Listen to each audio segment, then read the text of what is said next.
Good morning students. मैं आपकी SS teacher आप सबका आपकी एसएस की क्लास में स्वागत करती हूँ। बेटा आई होप आप सब अपने घर पर सुरक्षित होंगे, कोरोना से बचे होंगे। स्टूडेंट्स, लॉकडाउन ओवर हो चुका है, अनलॉक शुरू हो चुका है, तो हमें ये नहीं सोचना है कि कोरोना ख़त्म हो चुका है। कोरोना के केस जो है वो दिन ब दिन बढ़ते जा रहे हैं, इसका कोई इलाज नहीं है। तो बेटा हमें इससे अपने आप को बचाए रखना है, अपने आप को अपने घरों में सुरक्षित रखना है। बिना किसी वजह आप घर से बाहर मत निकलिए। तो let's start the class. Students, हमने 2 चैप्टर लास्ट वीक तक कर लिए थे, तो आज हम हमारा 3rd चैप्टर शुरू करेंगे। हमारे 3rd चैप्टर का नाम है हमारी सरकार। तो इस चैप्टर में स्टूडेंट्स हम पढ़ेंगे कि हमारी जो गवर्नमेंट है, हमारी सरकार है, वो कैसे कार्य करती है, कितने उसके भाग हैं, कहाँ हमारे जो प्रतिनिधि है वो बैठते हैं, कितने हैं प्रतिनिधि, वो सब हम इसमें पढ़ेंगे। वो प्रतिनिधि कैसे चुने जाते हैं, कौन उन्हें नियुक्त करता है, ये सब हम इस चैप्टर में पढ़ेंगे। तो स्टूडेंट्स ध्यान से सुनिएगा और वीडियो को ध्यान से देखिएगा। शुरू करते हैं।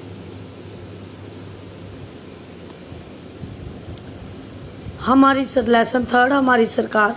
भारत एक बड़ा देश है, इसमें 29 राज्य है और 7 केंद्र शासित प्रदेश व एक राष्ट्रीय राजधानी प्रदेश है। ये सभी एक साथ भारतीय संघ कहलाते हैं। इस प्रकार के बड़े देश में हमारी सरकार 2 स्तरों का संचालन करती है। दोबारा से देखिए बेटा, इस प्रकार के बड़े देश में हमारी सरकार 2 स्तरों का नहीं बेटा, हमारी सरकार 2 स्तरों पर संचालन करती है, या 2 स्तरों पर सरकार जो है वो कार्य करती है। एक होती है केंद्रीय सरकार और एक होती है राज्य सरकार। झगड़ों को रोकने के लिए और उसके अधिकारों को केंद्रीय और राज्य स्तर पर बांट दिया गया है। सेना पर केंद्रीय सरकार का नियंत्रण होता है और पुलिस पर राज्य सरकार का नियंत्रण होता है।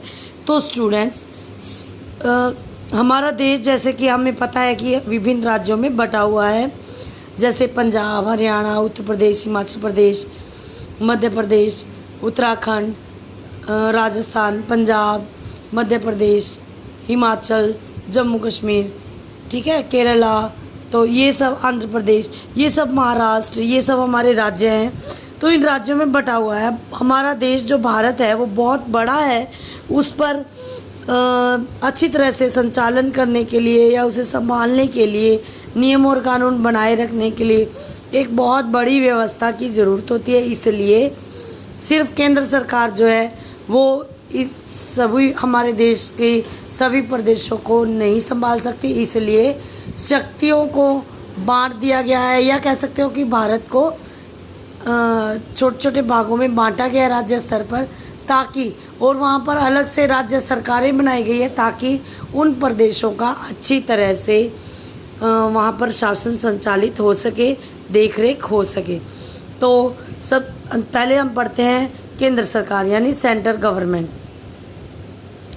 केंद्रीय सरकार संघीय सरकार भी कहलाती है। इसमें राष्ट्रपति, उपराष्ट्रपति और प्रधानमंत्री और उसके द्वारा नेतृत्व वाली मंत्रिपरिषद आते हैं। वह परिषद जो कानून बनाती है संसद कहलाती है। भारतीय संसद के 2 सदन होते हैं, लोकसभा और राज्यसभा। सब देखिए बेटा, हमारी केंद्र सरकार जो है वो जो केंद्र सरकार में प्रधानमंत्री और उसके मंत्रिमंडल आता है, मंत्रिपरिषद, इसके अलावा राष्ट्रपति और उपराष्ट्रपति भी आते हैं। ये एक परिषद बनाते हैं या एक कमेटी बनाते हैं जिसे जो संसद कहलाती है। हमारी संसद जो है वो उसके 2 सदन हैं, लोकसभा और राज्यसभा। लोकसभा पहले हम पढ़ेंगे लोकसभा। लोकसभा को संसद का निम्न सदन या निचला सदन भी कहते हैं।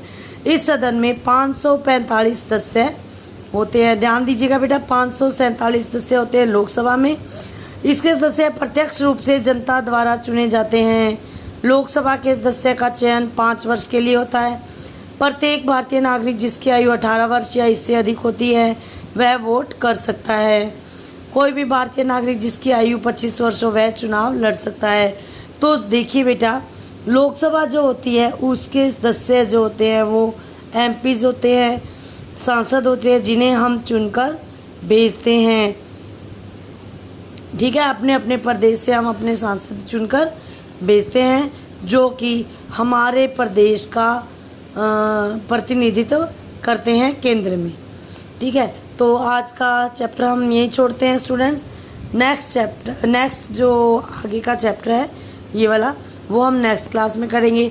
इस चैप्टर में से आपको जो कुछ भी समझ में नहीं आया है स्टूडेंट्स, आप मुझसे पूछ सकते हैं। आप इस वीडियो को ध्यान से देखिएगा और ध्यान से सुनिएगा। Stay home, stay safe, have a good day.